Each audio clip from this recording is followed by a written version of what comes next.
மஹிந்த ராஜபக்ஷ அவர்களை தோற்கடிக்க வேண்டும் என்பதற்காக களத்திலே நின்று போராடிய பொன்சேக அவர்களை ஆதரித்து யாழ் பல்கலைக்கழக மாணவ சமூகம், கிழக்கு பல்கலைக்கழக மாணவ சமூகம், எனது தனிப்பட்ட கருத்து என்று நீங்கள் கேட்கின்ற போது நான் பொது வேட்பாளர் வர வேண்டும்.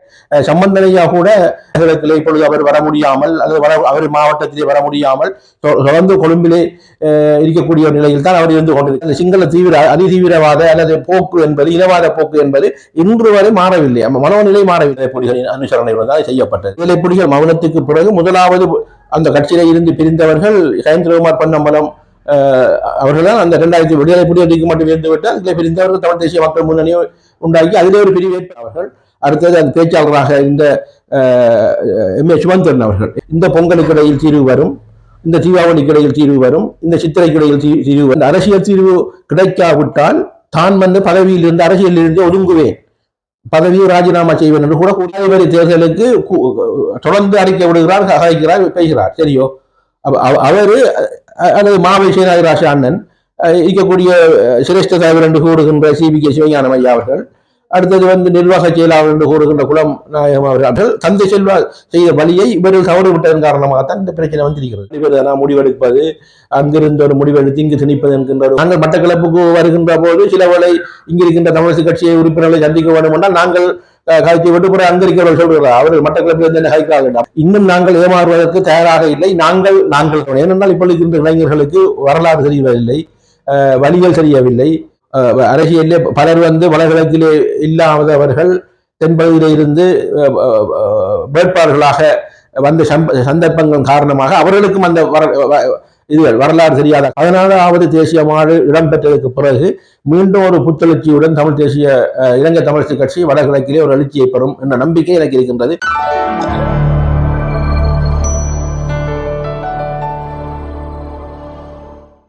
நேயர்களுக்கு வணக்கம். இன்று எங்களோடு சமகால அரசியல் தொடர்பில் கலந்துரையாடுவதற்காக நாங்கள் சந்திக்க வந்திருப்பவர் முன்னாள் நாடாளுமன்ற உறுப்பினரும் தமிழரசு கட்சியின் மத்திய குழு உறுப்பினரும் ஆகிய அரியநேந்திரன் அவர்களைத்தான் சந்திக்க வந்திருக்கிறோம்.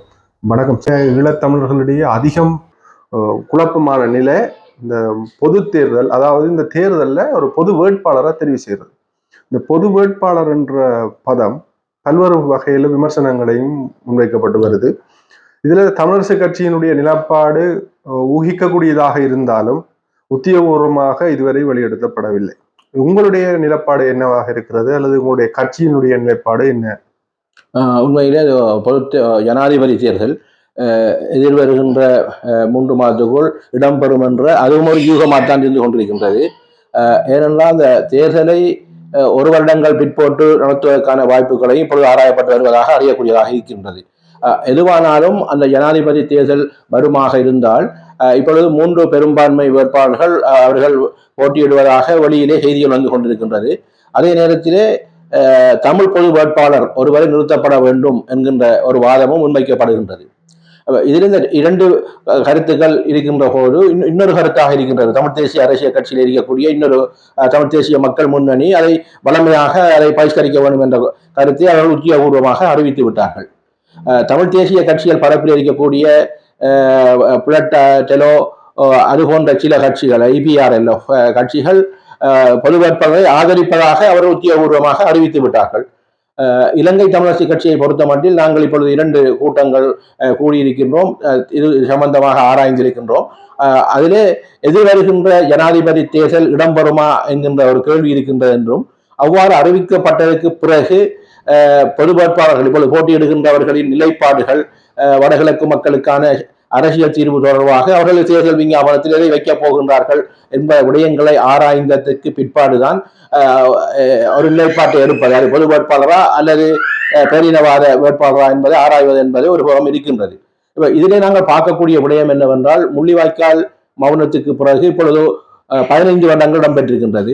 இந்த 15 வருடங்களிலே 3 ஜனாதிபதிகள் இங்கே ஆட்சி செய்திருக்கின்றார்கள். இந்த 3 ஜனாதிபதிகளிலும் தமிழ் தேசிய கூட்டமைப்பை பொறுத்த மட்டில், வடகிழக்கு மக்களை பொறுத்த மட்டில் ஒருவரை எதிராளியாக விழுத்தாட்டுவதற்காக இன்னொருவரை பாவித்து நாங்கள் தேர்தலிலே வாக்குகளை அளித்திருக்கின்றோம். அவரை இந்த 3 பேர்கள், அதில் முதலாவதாக 2010ஆம் ஆண்டு 2 பேரும் இனப்படுகொலையாளிகள் என்று வர்ணிக்கப்பட்டவர்கள், அதிலே மஹிந்த ராஜபக்ஷ அவர்களை தோற்கடிக்க வேண்டும் என்பதற்காக களத்திலே நின்று போராடிய பொன்சேக அவர்களை ஆதரித்து அவரை தோல்வி அடைவதற்காக செய்த போது அந்த தோல்வி ஏற்படவில்லை. மஹிந்த ராஜபக்ச அவர்கள் வெற்றி அடைந்த சந்தர்ப்பம் இருந்தது. 2010க்கு பிறகு இடம்பெற்ற 2015ஆம் ஆண்டு நடைபெற்ற ஜனாதிபதி தேர்தலிலே மைத்ரிபால சிறிசேனா அவர்களை ஆதரித்து மஹிந்த ராஜபக்ச அவர்களை தோற்கடிக்கும் போது அதிலே வெற்றியிட்டிருந்தார். அதற்கு பிறகு 2019ஆம் ஆண்டு கோட்டபய ராஜபக்ச அவர்களை தோல்வியடைய வைப்பதற்காக சரத் பஞ்சாவை கருவியாக பாவித்து வெற்றி அடைய வைக்கிறது. இந்த 3 தேர்தல்களிலும் 15 வருடங்கள் வடகிழக்கு மக்களுக்கான அரசியல் தீர்வு அல்லது அரசியல் விடயம், அவர்களுக்கான ஒரு நல்லிணக்கம் அல்லது போரினால் பாதிக்கப்பட்டவர்களுக்கான விடயங்கள், இனப்படுகொலைக்கான நீதிகள் எதுவுமே செய்யப்படவில்லை. அந்த நிலைப்பாட்டில் தான் இந்த பொது வேட்பாளர் விடயம் என்பதை உண்மையிலே தமிழ் தேசிய கட்சிகள் ஆராய்வதற்கு முன்னமே பொது அமைப்புகள் குறைய 83 பேர் கொண்ட தனிநபர்கள், புத்திஜீவிகள், பாடசாலை கல்வியியல் சமூகத்தைச் சேர்ந்தவர்கள், ஆய்வாளர்கள், யாழ் பல்கலைக்கழக மாணவ சமூகம், கிழக்கு பல்கலைக்கழக மாணவ சமூகம், காணாமலாக்கப்பட்ட உறவுகளின் சமூகம், மத பெரியார்கள் என்று பல்வேறுபட்டவர்கள் ஒன்றிணைந்து இந்த பொது வேட்பாளர் ஒன்றை நாங்கள் முன்வைத்து ஒரு நோக்கை, அதாவது நாங்கள் தொடர்ச்சியாக எங்கள் கொள்கை ரீதியாக உறுதியாக இருக்கின்றோம் என்பதை சர்வதேசத்துக்கும் அல்லது இலங்கை அரசாங்கத்துக்கும் காட்டப்பட வேண்டும் என்கின்ற ஒரு நிலைப்பாட்டிலே அவர்கள் அந்த ஆராய்ந்து கொண்டிருக்கின்றார்கள். எங்களுடன் பேசியிருக்கின்றார்கள். நானும் 2 கூட்டங்களிலே கலந்து கொண்டிருக்கின்றேன். நான் அதற்கு பூரணமான ஆதரவை வழங்குவதாக தனிப்பட்ட முறையிலே நான் கூறியிருக்கின்றேன். எங்கள் இலங்கை தமிழரசு கட்சியிலும் கூறியிருக்கின்றேன். அதிலே சிலர் ஆதரவாக கூறியிருந்தார்கள், சிலர் எதிராக கூறியிருந்தார்கள். என்னை பொறுத்த மட்டில் அதுக்கு நாங்கள் ஆதரவு தெரிவிப்பதாக கூறியிருக்கின்றோம். ஆனால் இலங்கை தமிழரசு கட்சியை பொறுத்த மட்டில் கட்சிகள் ஆராய்ந்து ஒரு முடிவு எடுக்கின்ற போது கட்சி எடுக்கின்ற முடிவுக்கு நாங்கள் கட்டுப்பட வேண்டியது எங்களின் தார்மீக கடமை. ஆனால் இப்பொழுது இருக்கின்ற நிலையில் எனது தனிப்பட்ட கருத்து என்று நீங்கள் கேட்கின்ற போது நான் பொது வேட்பாளர் வர வேண்டும், அந்த செய்தியை பரந்த அளவிலே சர்வதேசத்துக்கு காட்ட வேண்டும், பரந்த அளவிலே இலங்கை அரசாங்கத்துக்கு கூற வேண்டும் என்ற நிலைப்பாட்டில் இதுவரை அந்த மாற்று கருத்து எனக்கு இல்லை. அதிலே நான் தொடர்ச்சியாக அதிலே வர வேண்டும் என்பது இன்று உறுதியாக இருக்கின்றேன். தமிழரசு கட்சியினுடைய தலைவர் சம்பந்தன் ஐயா அவர்களுடைய செவ்வி ஒன்று வெளியாகி இருந்தது. அதில் குறிப்பிடப்பட்டிருக்கிறது, தேர்தலை பகிஷ்கரிப்பது என்பது ஜனநாயகத்தை மீறுகின்ற செயல் என்றும், பொது வேட்பாளரை தெரிவு செய்வது சிங்கள மக்களிடம் சந்தேகத்தை ஏற்படுத்தும் என்கின்ற ஒரு விடயத்தையும் குறிப்பிட்டிருக்கிறார். இந்த விடயத்தை நீங்கள் எவ்வாறு பார்க்கிறீர்கள்? அவருடைய கருத்து. இல்லை, பெருந்தலைவர் சம்பந்தன் ஐயாவை நாங்கள் மதிக்கின்ற நாங்கள், அவர் ஒரு அனுபவசாலி, ஒரு முடிந்த அரசியல்வாதி, இப்பொழுது 91 வயதிலே கூட ஒரு பாராளுமன்றத்திலே இருக்கின்ற இலங்கையிலே ஒரு அரசியல்வாதி இருக்கின்றவர் என்ற வகையிலே அவர் பல அனுபவங்களை பெற்றவர், பல சிங்கள தலைவருடன் பழகியவர், சிங்கள தலைவருடன் வடகிழக்கு பிரச்சனைக்காக கதைத்து பல ஏமாற்றங்களை கண்டவர், உலக நாட்டு தலைவருடன் கதைத்தவர். ஆகவே அவரின் கருத்து என்பது அது ஒரு அரசியல், நாங்கள் கடந்த கால அனுபவங்களை வைத்து இதுவரையிலே அவர் கூறிய அனுபவம் என்பது அதை நாங்கள் ஏற்றுக்கொள்கின்றோம். ஒரு சிங்கள வேட்பாளரை புறக்கணித்து நாங்கள் ஜனாதிபதி தேர்தலிலே போட்டியிடவில்லை என்பதை நாங்கள் ஏற்றுக்கொள்கின்றோம். ஆனால் இப்பொழுது 15 வருடங்கள் இப்பொழுது இருக்கின்ற நிலையில் கூட சம்பந்தனையா கூட இப்பொழுது ஒரு வடகிழக்கிலே இருக்கின்ற நிலைமை, அதாவது வடகிழக்கிலே இப்பொழுது அவர் வர முடியாமல் அல்லது அவர் மாவட்டத்திலே வர முடியாமல் தொடர்ந்து கொழும்பிலே இருக்கக்கூடிய நிலையில் தான் அவர் இருந்து கொண்டிருக்கின்றார். ஆகவே அவ்வாறான ஒரு நிலையில் அவர் அங்கிருந்து கூறுகின்ற கருத்து அந்த சூழலை பொறுத்து அது ஒரு அவருக்கு அது சாதகமாக இருக்கலாம் அல்லது அதை ஆராயக்கூடிய விதமாக இருக்கலாம். ஆனால் அவர் கூறிய அந்த கருத்து சிங்கள மக்களை நாங்கள் ஏற்றுக்கொள்ளவில்லை ஆனால் சிங்கள மக்களை பகைப்பதல்ல, மக்களை பகைப்பதல்ல. இதுல நாங்கள் ஒன்றை பார்க்க வேண்டும், சிங்கள மக்களை பகைத்து நாங்கள் அவர்கள் பொது தேர்தலில் பொது வேட்பாளர் நிறுத்தப்பட வேண்டும் என்ற கருத்து அல்ல. சிங்கள அரசியல்வாதிகளை ஏமாற்றியவர்களுக்கு இன்னும் நாங்கள் ஏமாறுவதற்கு தயாராக இல்லை, நாங்கள் தான் என்பதை காட்ட வேண்டும் என்பது அந்த பொது வேட்பாளர்கள் நிலைப்பாடாக இருக்கின்றது. அதில் நீங்கள் ஒன்றை பார்க்க வேண்டும், இப்பொழுது என்றும் இல்லாத விதத்திலே அந்த பொது வேட்பாளர் என்கின்ற கருவி அந்த பெயர் வெளியிலே வந்ததுக்கு பிறகு தென்பகுதியிலே ஒரு குழப்பமும் ஒரு அச்சமும் ஒரு பதட்டமும் ஏற்பட்டிருக்கின்றது. அந்த பதட்டத்தின் வெளிப்பாடு 1987ஆம் ஆண்டு நவம்பர் மாதம் 14ஆம் தேதி இலங்கை பாராளுமன்றத்திலே கொண்டு வரப்பட்ட 13வது அரசியல் சட்டத்தின் மூலமான மாகாண சபை விடயத்தை இப்பொழுது தூக்கி பிடிக்க அந்த 13க்காக நாங்கள் எல்லோரும் அது கரிசனை காட்டுகின்றோம், பச்சை கொடி காட்டுகின்றோம் என்கின்றதை வெளிப்படையாக கூறுகின்றார்கள். அதை வடகிழக்கை பிரித்து 13வது இல்லாமல் செய்த ஏவிபி அருணகுமார திசாநாயக்கா கூட அதை நாங்கள் அடுத்த ஒரு நிரந்தரமான ஒரு அரசியல் யாப்பு திருத்தம் வரும் வரை அதை நாங்கள் தொடர்ச்சியாக செய்வோம் என்ற வரையிலே அவர் கூட கூறுகின்ற அளவுக்கு வந்திருக்கின்றது. அதை விட சயித் பிரேமதாஸ் அவர்கள் சொல்லுகின்றார்கள் கதைக்கின்றார்கள் பேட்டி எடுக்கின்றார்கள் என்ற அந்த விடயம் இந்த சொன்னதற்கு பிறகு வந்த கருத்துக்களை நாங்கள் பார்க்க வேண்டும். சயித் பிரேமதாஸ் அவர்கள் 13வது அரசியலமைப்பை நாங்கள் முழுமையாக அல்லது ஏதோ விதத்திலே நாங்கள் கொண்டு வருவதற்கு தயாராக இருக்கின்றோம் என்று கூறி 12 மணித்தியாலத்துக்கு கூட அவருக்கு அங்கே கொழும்பில் எதிர்ப்பு வந்தது. பாருங்கள் எங்க இருக்கின்றது இனவாதம் என்று. அது இந்த 76 வருடங்கள் 75 வருடங்களாக தமிழ் மக்களுக்கான ஒரு தீர்வை கொடுக்க வேண்டும் என்கின்ற மக்கள் போராடினாலும் கூட மக்களின் நிலைப்பாடு என்பது அல்லது அந்த சிங்கள அதிதீவிரவாத அல்லது போக்கு என்பது இனவாத போக்கு என்பது இன்று வரை மாறவில்லை. மனோநிலை மாறவில்லை, பௌத்தர்களின் மனோநிலை மாறவில்லை. ஆகவே அவ்வாறான ஒரு நிலையில் எங்களுக்கு யார் வந்தாலும் ஜனாதிபதியாக வரப்போறவர் ஒரு பேரினவாத சிங்கள மகானாத்தான் இருப்பார். சரி, அவரால் ஜனாதிபதியாக வரப்போறார். அவங்க வரட்டும், அது எங்களுக்கு பிரச்சனை. நாங்கள் இணைந்த வடகிழக்கில் எங்களுக்கான உரிமை மறுக்கப்பட்டிருக்கின்றது, இன்னும் தரப்படவில்லை. ஒரு ஒரு நீண்ட வரலாற்றை கொண்ட ஒரு போராட்டத்தை நடத்தி பல்வேறுபட்ட இனப்படுகொலை சந்தித்து முள்ளிவாய்க்காலிலே மௌனிக்கப்பட்டு இன்று வரை நாங்கள் 15 வருடங்களாக இருந்து கொண்டிருக்கின்றோம். இதுவரை எங்களுக்கு அந்த நான் இப்ப கேட்கின்றேன் 37 வருடங்களுக்கு முன்பு கொண்டு வரப்பட்ட 13வது அரசியல் யாப்பை இதுவரையிலே இந்த சயித் பிரேமதாஸ் எதிர்கட்சியா இருந்தோ அல்ல அன்றகுமார திசாநாயக் அவர்களோ யாராவது அந்த 2018க்கு பிறகு மாகாண சபை தேர்தல் நடைபெறாம ஒரு சட்டத்தின் மூலமாக தடுத்து வைத்திருக்கிறார், ஒரு பொறி வைத்திருக்கிறார்கள்.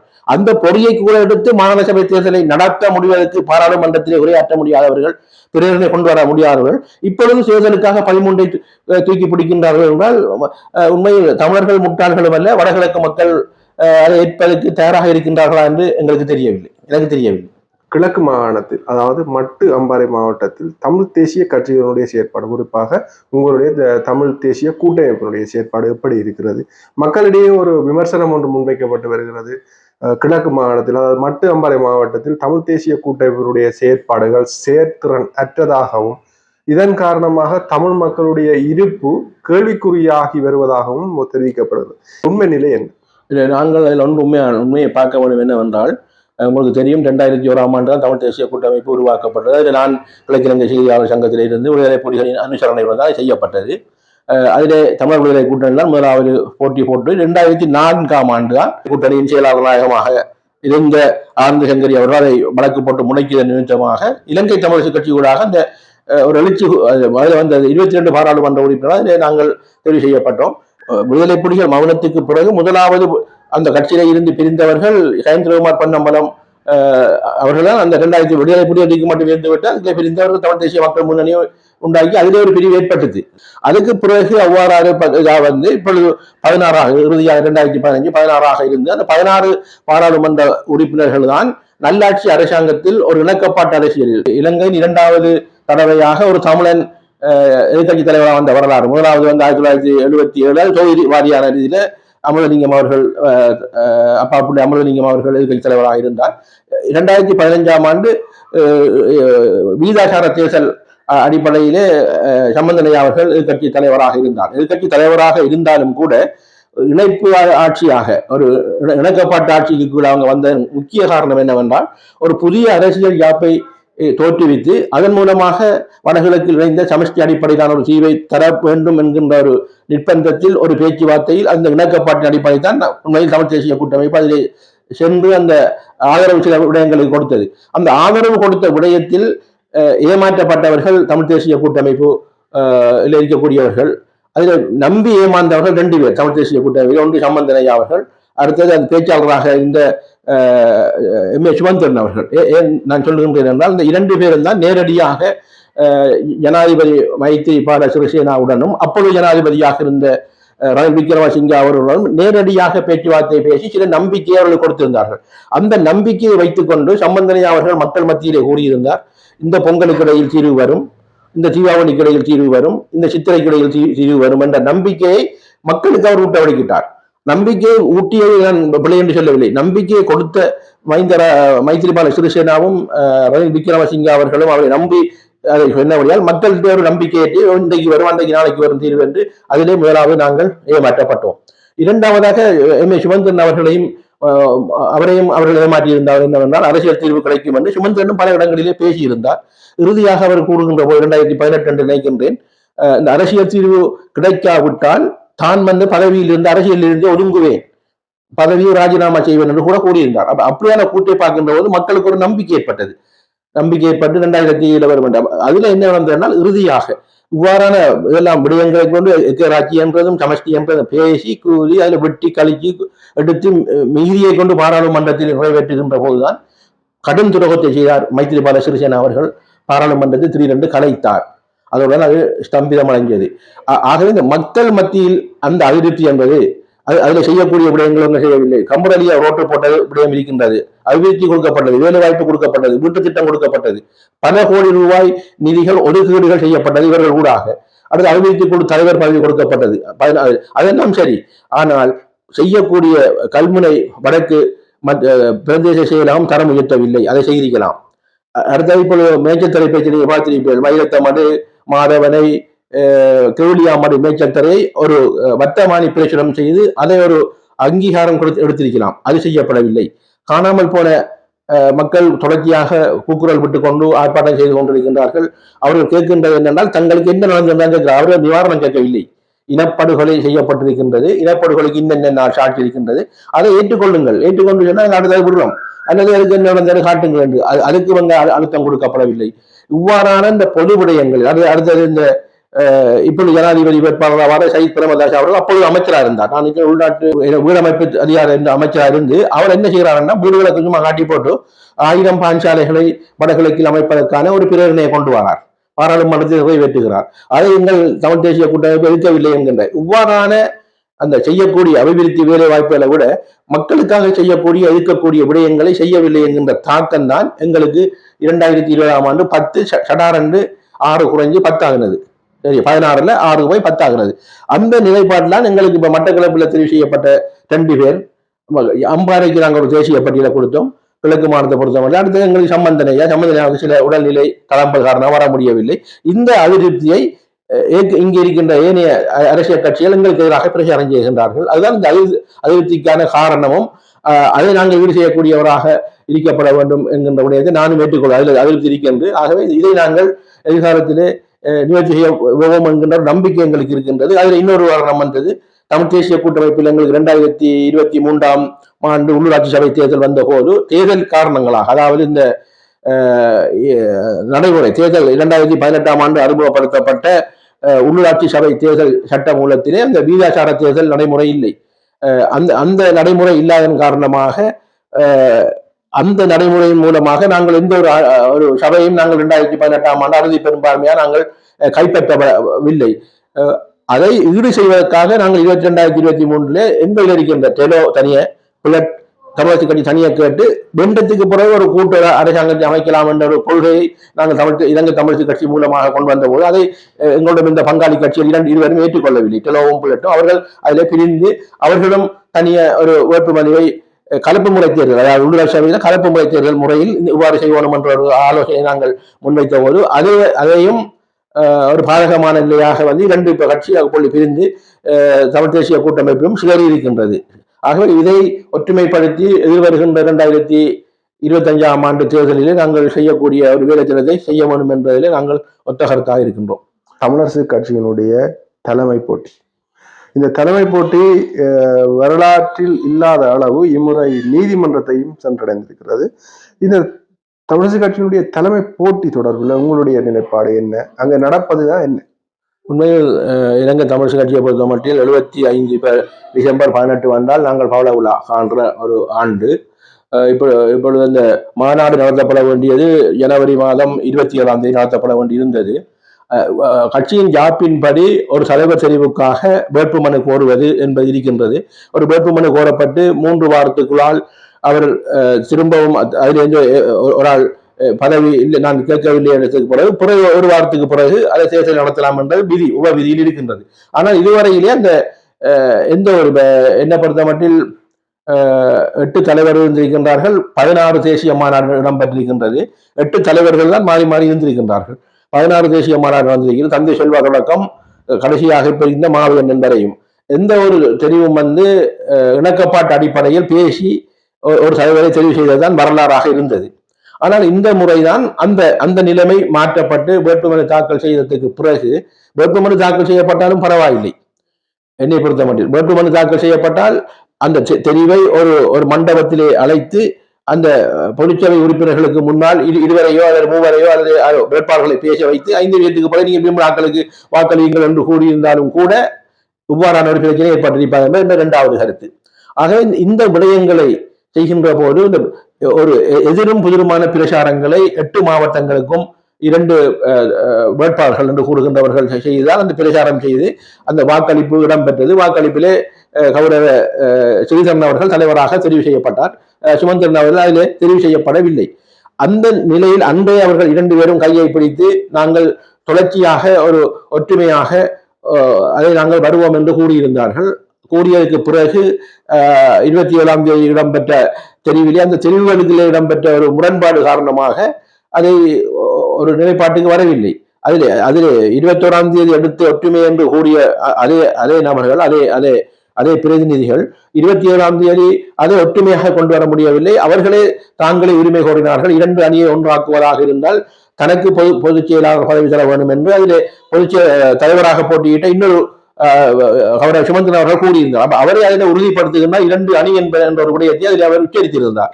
அதற்கு பிறகுதான் இந்த நீதிமன்றம் சென்று வழக்கு போட்டு அந்த செய்தி இப்பொழுது இருக்கின்றது. எதிர்வருகின்ற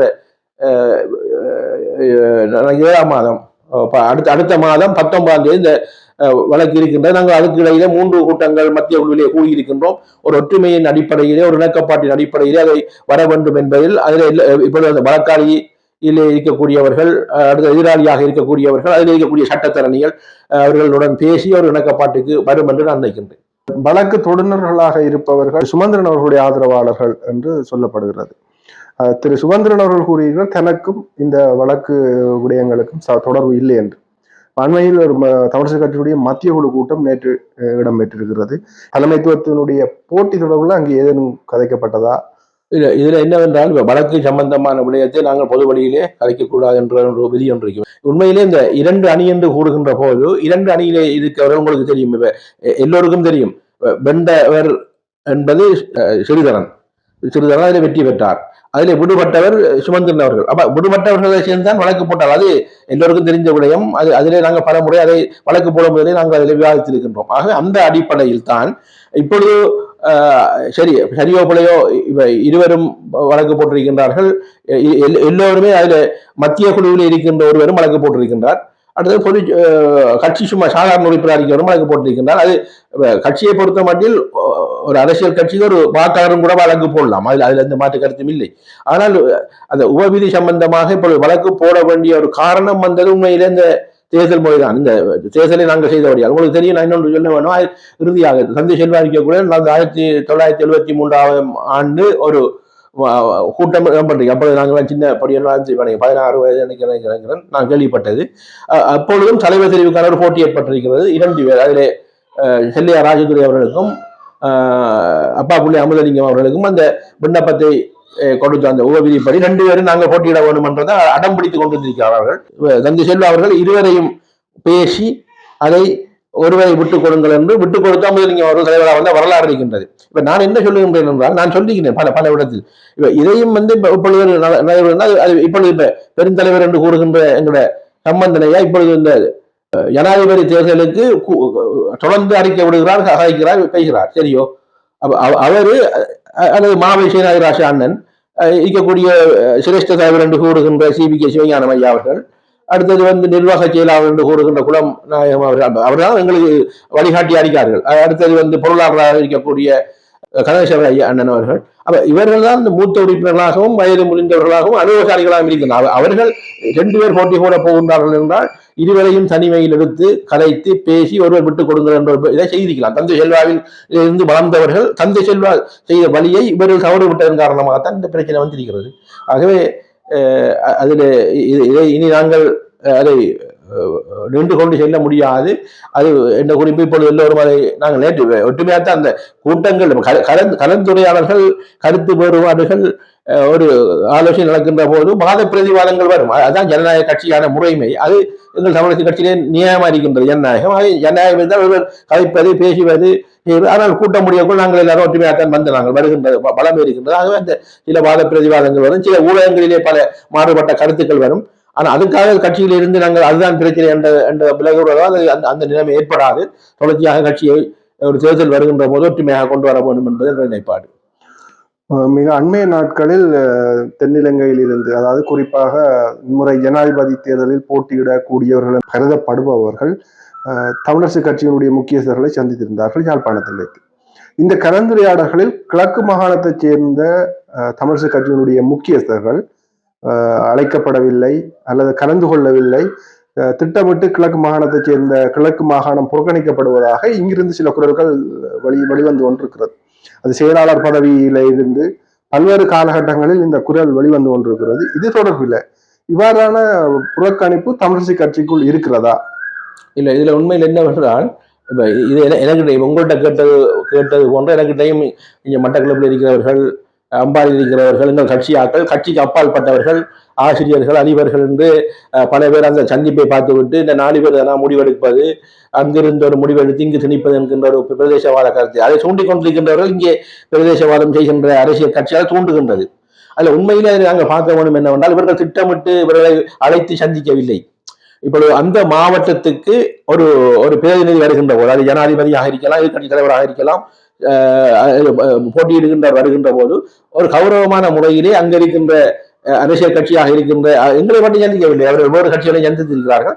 அப்பொழுது அங்கு அந்த நிலைப்பாட்டிலே இருக்கின்றவர்கள், அந்த களத்திலே அன்று நின்றவர்கள், அதில் சம்பந்த எங்கள் மாவிசநாதராஜ அண்ணன் தலைவர், சிரேஷ்ட தலைவர் எங்களோட சி.வி.கே. சிவஞானம் ஐயா, மற்ற நிர்வாக செயலாளர், அப்படியானவர்கள் கழித்திருக்கிறார்கள். அது முடிவல்ல, ஆலோசனை கூறப்பட்டிருக்கின்றார்கள்.